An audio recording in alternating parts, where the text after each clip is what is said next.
Good evening dear student. आज हम पढ़ेंगे सेंटेंस के प्रकार, यानी जो वाक्य होते हैं वो कितने प्रकार के होते हैं इस बारे में स्टूडेंट आज हम जानेंगे। तो जो स्टूडेंट हमारे जो वाक्य होते हैं वो 5 प्रकार के होते हैं। तो जैसे पूछा जाता है कि सेंटेंस कितने प्रकार के होते हैं, तो सेंटेंस 5 प्रकार के होते हैं। तो इसमें पहला हमारा आता है असर्टिव सेंटेंस, तो इसको हिंदी में कहते हैं साधारण वाक्य। पहला हमारा असर्टिव सेंटेंस को कहते हैं साधारण वाक्य। जो साधारण वाक्य है उसको दो भागों में बांटा है, ठीक है। पहला कहा है इन्होंने अफर्मेटिव सेंटेंस सकारात्मक वाक्य, दूसरा है नेगेटिव सेंटेंस नकारात्मक वाक्य। यानी असर्टिव सेंटेंस के अंदर दो कैटेगरी हैं, एक है अफर्मेटिव सेंटेंस सकारात्मक वाक्य और एक है नेगेटिव सेंटेंस नकारात्मक वाक्य। इसके अलावा हमारा दूसरा जो नंबर पे आता है वो होता है इंट्रोगेटिव सेंटेंस प्रश्नवाचक वाक्य। ये जो हमारा होता है प्रश्नवाचक वाक्य होता है, नेगेटिव सेंटेंस इंट्रोगेटिव सेंटेंस होता है हमारा प्रश्नवाचक वाक्य होता है। इसके अलावा हमारा तीसरे नंबर पे जो होता है इंपरेटिव सेंटेंस, ये जो होता है इंपरेटिव सेंटेंस आज्ञावाचक वाक्य होता है। इंपरेटिव सेंटेंस तीसरे नंबर पे आज्ञावाचक वाक्य। और चौथे नंबर पे आता है एक्सक्लेमेटरी सेंटेंस विस्मयबोधक वाक्य। एक्सक्लेमेटरी सेंटेंस विस्मयबोधक वाक्य होता है। इसके अलावा हमारे पांचवें नंबर पे आता है वो होता है ऑब्जेक्टिव सेंटेंस इच्छासूचक वाक्य। तो इस तरीके से ये हमारे 5 प्रकार के सेंटेंस होते हैं। अब हमें इसमें ये जानना है कि असर्टिव सेंटेंस को पहचानेंगे कैसे, इंट्रोगेटिव को कैसे पहचानेंगे और इंपरेटिव को, एक्सक्लेमेटरी को, ऑब्जेक्टिव को किस तरीके से पहचाना जाता है। तो जो असर्टिव सेंटेंस होता है तो जो अफर्मेटिव सेंटेंस आते हैं इसके अंदर और नेगेटिव सेंटेंस आते हैं। तो अफर्मेटिव सेंटेंस बोलते हैं जिसमें स्वीकार किया जाता है किसी बात को, नेगेटिव सेंटेंस बोलते हैं जिसमें नकार दिया जाता है। यानी अगर कोई कहता है कि ये किताब है यानी दिस इज द बुक, तो ये हमारा सेंटेंस हो जाता है affirmative sentence. This is not a book, तो ये हो जाता है हमारा नेगेटिव सेंटेंस। इंट्रोगेटिव सेंटेंस में क्या होता है, क्वेश्चन वर्ड आता है पहले, या हेल्पिंग वर्ब पहले आती है या फिर क्वेश्चन वर्ड पहले आ जाता है। तो इस तरीके से ये हमारा होता है। इंपरेटिव सेंटेंस में क्या होता है, आज्ञा ली जाती है या दी जाती है, यानी परमिशन दी जाती है, कोई ऑर्डर आदेश दिया जाता है, तो हमारा ये इंपरेटिव आता है। एक्सक्लेमेटरी में कोई एक्सक्लेमेटरी वर्ड होते हैं जैसे हुर्रे, हाउ, एलास, ये वर्ड जो आते हैं तो ये हमारे एक्सक्लेमेटरी होती है। इससे अगर कोई सेंटेंस शुरू होता है तो एक्सक्लेमेटरी सेंटेंस कहलाता है।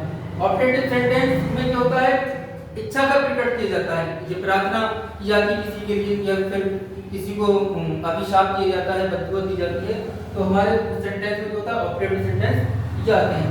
इसके हम आगे देखेंगे एग्जांपल और क्या होते हैं। आई होप आप लोगों को सेंटेंस के बारे में पता होगा। Thank you. हमने अभी जो हम अभी पढ़ रहे थे कि सेंटेंस कितने प्रकार के होते हैं उसके बारे में हमने जाना। तो सेंटेंस हमारे 5 प्रकार के होते हैं। अब उन सेंटेंसों को हम पहचानेंगे कैसे कि ये सेंटेंस है किसका, अफर्मेटिव का है, नेगेटिव का है या किस चीज का, इंट्रोगेटिव का है। तो हमने पहला जो है असर्टिव सेंटेंस साधारण वाक्य इसको हम हिंदी में कहते हैं। क्या होता है साधारण वाक्य। तो साधारण वाक्य में जो रखे गए दो चीजें रखी हैं, एक को रखा है अफर्मेटिव और एक को रखा है नेगेटिव, यानी सकारात्मक वाक्य और नेगेटिव कहते हैं नकारात्मक वाक्य। तो सकारात्मक में वाक्य में क्या होता है बच्चों कि बात क्या होती है, इसमें मान लिया जाता है कि कोई चीज है नहीं। जैसे बात क्या होती है सकारात्मक कही जाती है बिल्कुल, जैसे this is a book, this मान लीजिए इस है, एक बार एक बुक माने किताब, ये किताब है, यानी किसी को हमें दिखाया गया तो ये क्या है, किताब है, तो हमने माना कि ये किताब है। यू आर ए बॉय, तुम लड़का हो, आप लड़के हो या आप लड़का हो, तो यू आर ए बॉय। तो इसमें क्या होगी, सेंटेंस हमारा किसका है, असर्टिव का है। इसके बाद हमारा आता है Raju is my brother, Raju मेरा भाई है, तो Raju is my brother, Raju मेरा भाई है। तो हमारे ये सेंटेंस किस चीज का हो जाता है, असर्टिव अफर्मेटिव सेंटेंस का हो जाता है। यानी असर्टिव सेंटेंस के अंदर दो चीजें आती हैं, अफर्मेटिव और नेगेटिव। तो ये हमारे जो सेंटेंस है this is a book, you are a boy, Raju is my brother, तो ये हमारे सेंटेंस किसके हो जाते हैं, अफर्मेटिव हो जाते हैं। आइए अब हम देखते हैं नेगेटिव सेंटेंस। तो नेगेटिव सेंटेंस में इसकी पहचान क्या है, इसमें नेगेटिव सेंटेंस में बच्चों आता है नॉट, यानी अगर सेंटेंस में नॉट आ जाता है तो हमारा सेंटेंस किस चीज का हो जाता है, वो नेगेटिव का हो जाता है, ये नकारात्मक वाक्य हो जाता है। तो this is not a book, यह किताब नहीं है, यानी ये नॉट जो आ गया तो ये इंडिकेट करता है कि सेंटेंस किस चीज का है, नेगेटिव का है। Sita is not a good girl, Sita जो है अच्छी लड़की नहीं है, तो इसमें भी स्टूडेंट क्या गया, स्टूडेंट नॉट आ गया, तो ये भी हमारा सेंटेंस किस चीज का हो गया, नेगेटिव का हो गया।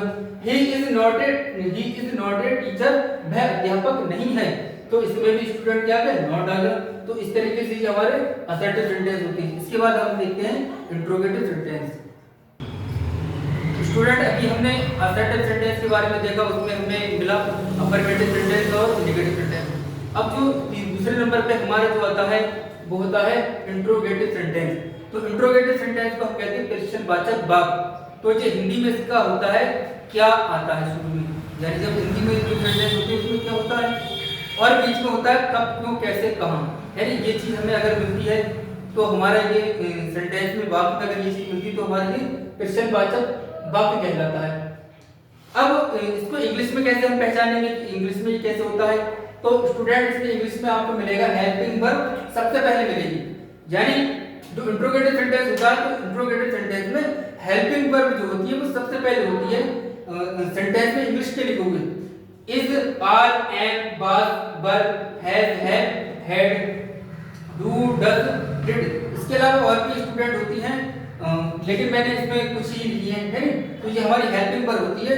तो जो हेल्पिंग वर्ब होगी वो हमें सेंटेंस के बिल्कुल शुरू में लिखी हुई मिलेगी, या फिर हमें क्या मिलेगा सेंटेंस के शुरू में क्वेश्चन वर्ड, प्रश्नवाचक शब्द जिसको कहते हैं।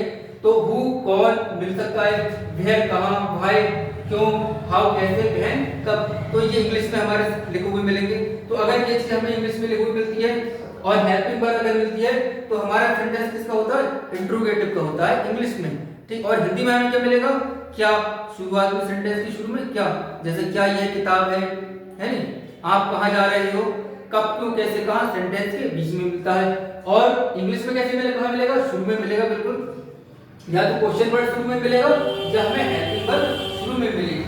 अब जैसे इसका एग्जांपल है इज दिस बुक, इज देखो आगे हेल्पिंग वर्ब है शुरू में, तो इज माने इज दिस बुक क्या ये किताब है। वेयर डू यू लिव, तुम कहां रहते हो। अब ये क्वेश्चन वर्ड आ गया इसमें, यानी क्वेश्चन वर्ड आ गया। तो वेयर क्या होता है कहां, आप कहां रहते हो।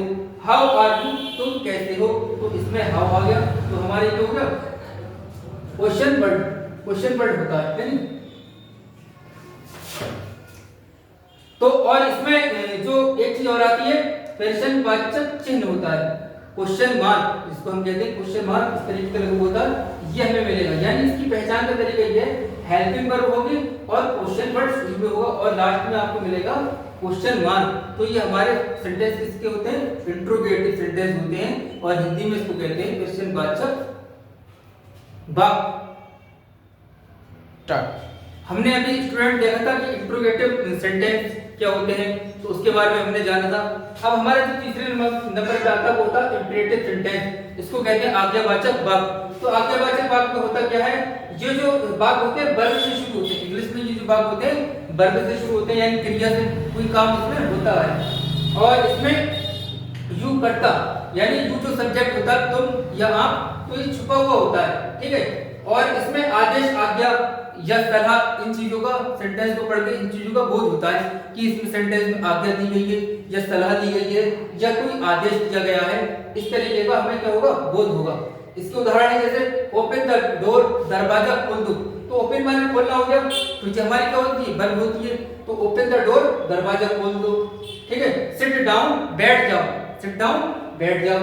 और आगे आता है डोंट मेक ए नॉइज, शोर मत करो। इसमें आदेश दिया गया, ऑर्डर दिया गया कि शोर मत करो। तो इस तरीके के हमारे होते हैं और इसमें यूज बहु होता है। और भी स्टूडेंट इसमें बहुत से एग्जांपल हो सकते हैं। अभी हमने इंपरेटिव सेंटेंस के बारे में देखा था, यानी आज्ञावाचक वाक्य के बारे में। अब जो हमारा आता है एक्सक्लेमेटरी सेंटेंस, इसको कहते हैं विस्मयदिबोधक वाक्य। तो विस्मयदिबोधक वाक्य में स्टूडेंट होता क्या है, इस सेंटेंस को पढ़ के हमें लगता है कि इसमें आश्चर्य हुआ है, किसी चीज को देख के आश्चर्य हुआ है, या किसी बात को लेकर खुशी हुई है, या कोई चीज खबर सुनी तो हमें क्या हुआ दुख हुआ। आदि का इसमें क्या होता है बोध होता है, आश्चर्य होगा, खुशी होगी, या फिर क्या होगा दुख होगा। इन चीज को हमें ये चीजें मिलती हैं। और इसके जो उदाहरण होते हैं एलाज, एलाज का जो उपयोग होता है वो दुख के लिए होता है। तो ही डैड, वह मर गया, हाय वह मर गया, तो एलाज इसमें आता है। हुर्रे, हुर्रे जो बताता है वो खुशी के लिए बताता है कि ही वन द मैच, उसने मैच जीत लिया है, तो ये खुशी के लिए बताया है। और किसी चीज को देख के हम क्या होते हैं आश्चर्य होते हैं, या किसी चीज को देख के हमें हैरानी हो जाती है, तो इसके लिए हम आता है how beautiful the rose is, कितना सुंदर फूल है, और इसमें एक्सक्लेमेटरी का साइन होता है, इस तरीके का संबोधन का, तो ये आता है। तो इस तरीके से हमारे एक्सक्लेमेटरी के सेंटेंस होते हैं। तो इसके बाद एक और रह जाता है हमारा ऑप्टेटिव होता है, इसको भी हम देखते हैं। अब हमारा इसमें आता है ऑप्टेटिव सेंटेंस जो कहलाते हैं वो इच्छा सूचक भाग कहलाते हैं, यानी इसमें इच्छा प्रकट की जाती है नहीं, इसमें जो कामना मिलेगी या तो कोई कामना करेगा आपकी तरक्की करो, यानी जैसे किसी का जन्मदिन है तो आशीर्वाद दे रहे हैं खूब जियो लंबा जियो, ठीक है, तो इच्छा प्रकट करेगा, इच्छा प्रकट करने के लिए कि पास हो जाओ, है नहीं, कोई प्रार्थना करेगा तो आपको कोई कष्ट है दुख पहुंचा है तो कोई आपके लिए प्रार्थना भी कर सकता है नहीं। तो इसके एग्जांपल जो आते हैं मैं यू पास, तुम पास हो जाओ, है नहीं, तो किसी ने क्या करी इच्छा प्रकट करी, मैं यू लिव लॉन्ग, तुम लंबा जियो, खूब जियो, जुग जुग जियो, इस तरीके का होता है। तो ये हमारा आता है प्रार्थना में आता है मैं किंग लिव लॉन्ग, राजा खूब जिए, तो जो जनता है ऑडियंस है वो कामना कर रही है कि आप क्या हो बहुत जियो। तो स्टूडेंट इस तरीके से हमारे ये 5 प्रकार के सेंटेंस होते हैं, हमने हर एक सेंटेंस को बारी बारी से देखा। आई होप आप लोगों को ये समझ में आया होगा, अगर कोई चीज समझ में नहीं आई हो तो आप कमेंट करके हमें बता सकते हैं हमारे फ्यूचर एकेडमी। Thank you.